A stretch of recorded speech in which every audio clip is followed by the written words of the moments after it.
Allez, eh ben c'est parti. Prêt? Prêt, quand tu veux. Ça te fait pas peur, toi, les interviews? Tu dois avoir l'habitude. Ça va, sauf si le micro est piégé. Et vu ma chance. Mhm.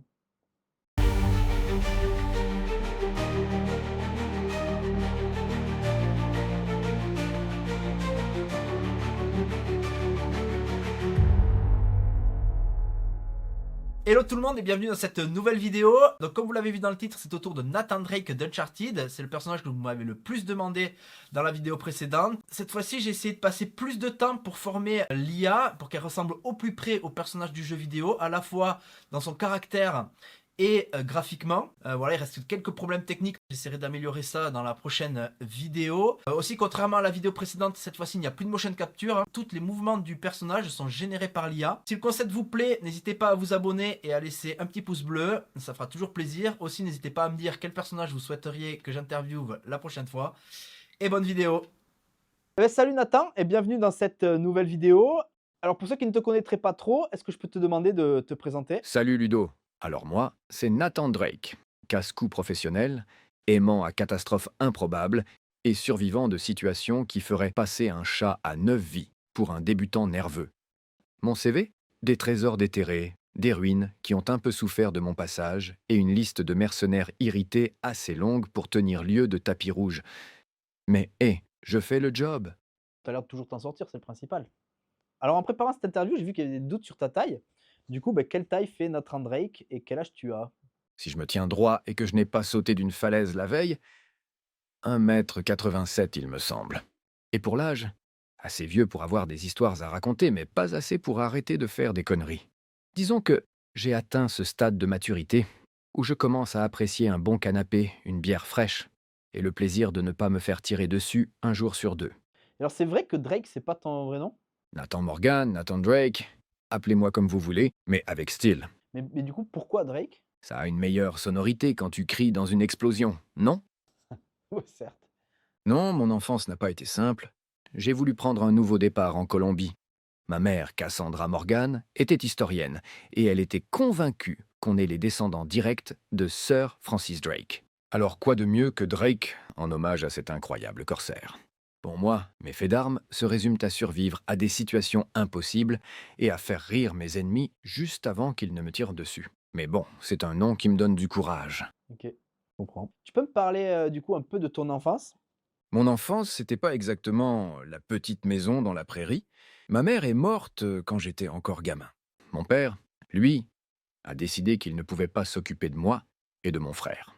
Résultat, on a fini dans un orphelinat catho, l'orphelinat Saint-Francis à Boston. Ok, ça n'a pas dû être facile. Ça a posé les bases pour, disons, des décisions de vie intéressantes. Mais oui, c'était strict, étouffant. Mais Sam était là, et on a toujours veillé l'un sur l'autre. Il m'a appris à rêver grand et à ne pas me contenter de ce qu'on nous donnait. Ok, ok.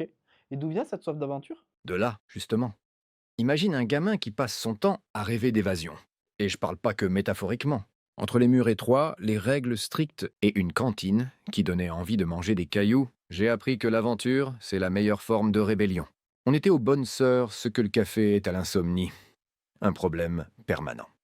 Ton frère Sam, du coup, est-ce que tu peux nous parler un peu de lui? C'est ton grand frère, c'est ça? Grand est un doux euphémisme. Sam, c'est Sam. Disons qu'il avait quelques années de plus pour peaufiner l'art de nous embarquer dans des galères XXL. On a passé notre vie à s'attirer mutuellement des emmerdes, et j'ai souvent dû jouer les pompiers. Et tu sais que ce génie a eu la bonne idée de me faire croire qu'il était mort? J'ai fait ma route des années sans lui. Je commençais à goûter à une vie calme. Que, surprise, monsieur réapparaît. Désolé Nathan, j'étais en prison. Mais bon, c'est mon frère, et au fond, je ferais n'importe quoi pour lui. C'est lui, du coup, qui t'a appris à te battre? Comme n'importe quel frère, disons qu'on s'entraînait entre nous parfois. Mais tu sais, quand tu grandis dans la rue, tu apprends vite à te défendre. La vie a été ma meilleure école, crois-moi. Puis quand tu passes ta vie à chercher des trésors, tu finis par tomber sur des gens pas très amicaux. Mais bon, la bagarre pour moi, c'est une question de survie. Il n'y a aucune gloire. Et Sully, lui, du coup, il représente quoi pour toi? Sully? Difficile de mettre des mots là-dessus. Quand je l'ai rencontré, j'étais un gamin paumé. Il représente tellement pour moi, mon mentor, mon sauveur, et contre sa volonté, mon banquier occasionnel. C'est un peu le père que je n'ai jamais eu, mais en version chemise hawaïenne et bon cigare au bec.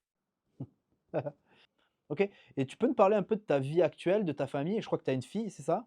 Oui, je suis marié avec Elena, une femme exceptionnelle. Elle a vu le pire de mes aventures, et pourtant, elle est toujours là. Si je suis encore en vie, c'est sûrement grâce à elle. On vit dans une maison près de la plage. C'est tranquille. Ma fille Cassie, ma petite merveille, qui a déjà plus de sens de l'aventure à 10 ans que beaucoup d'autres prétendus aventuriers. Une gamine qui savait probablement désamorcer une bombe avant même de savoir lasser ses chaussures. Heu, bon, et toi, du coup, c'est quand qu'on te revoit dans une aventure? Ah, la fameuse question. Non, c'est pas vraiment dans mon programme. J'ai tout rangé pour le moment. Retraite bien méritée. Plage, soleil et petite partie de Scrabble avec Elena. Mais qui sait? Ma fille Cassie a déjà un œil sur mes vieilles cartes et un talent pour déterrer des trésors. Peut-être que la relève est assurée, mais avec un peu moins de dégâts matériels, sans finir couvert de bleu et avec une dette record, j'espère. Il y a quelques semaines, c'était Lara qui était à ta place, Lara Croft. Qu'est-ce que tu penses d'elle? Oh, Lara, elle est impressionnante, pas de doute là-dessus. J'ai beaucoup de respect pour elle, mais elle est trop sérieuse. Je préfère l'approche, on verra si ça explose. D'ailleurs, je doute qu'elle survive à mes vannes, mais crois-moi, ça, c'est la vraie aventure. Ouais, du coup, c'est quoi ton humour à toi? Mon humour, je dirais un mélange d'autodérision et de sarcasme, servi avec un petit parapluie en papier. J'aime bien lâcher une blague quand tout part en vrille. Ça sème le doute dans la tête de mes ennemis. Est-ce que je suis un génie ou juste un mec complètement débile? Alors tu as une perche là, du coup. Lara s'était prêtée au jeu. Est-ce que je peux avoir une blague de Nathan Drake? Ok, elle est pour Sully celle-là.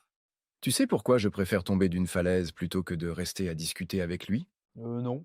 Parce qu'en bas, il y a au moins une chance que ce soit silencieux. Le pauvre, il avait rien demandé. Bon, avant que tu partes, j'ai une question que j'aime bien poser. Hem, ça t'arrive de douter de ta propre existence? Waouh, c'est pas le genre de question que je me pose. Quand t'as survécu à autant de situations impossibles que moi, tu ne doutes plus de rien. La dernière fois, je suis tombé de 300 mètres. Je peux te dire que la douleur au réveil et les cicatrices indélébiles m'ont rappelé que je suis bien réel. OK, tu t'es jamais dit que tu pouvais être un personnage, de jeu vidéo? De jeux vidéo? Ah, je suis nul à ça. Si j'étais dans un jeu vidéo, j'aurais déjà demandé à parler aux développeurs pour négocier un peu moins de chutes mortelles et plus de pauses café entre deux fusillades. C'est fascinant, vous arrivez toujours à trouver une porte de sortie, quoi. En tout cas, merci Nathan d'avoir accepté cette interview. Moi, je te connaissais pas très bien et c'était vraiment intéressant d'en savoir plus sur toi. Merci à toi. C'est rare qu'on me demande de parler et de raconter ma vie sans risquer de me faire tirer dessus. C'était une drôle d'expérience. Merci à tous d'avoir suivi cette vidéo. Si le concept vous a plu, n'oubliez pas de vous abonner et de laisser un petit pouce bleu, ça fait toujours plaisir et ça me donnera de la force pour continuer ces interviews. On est pas mal. OK. Bon, ben merci à tous, hein. Je sais pas quelle heure il est, mais il va falloir que j'arrête.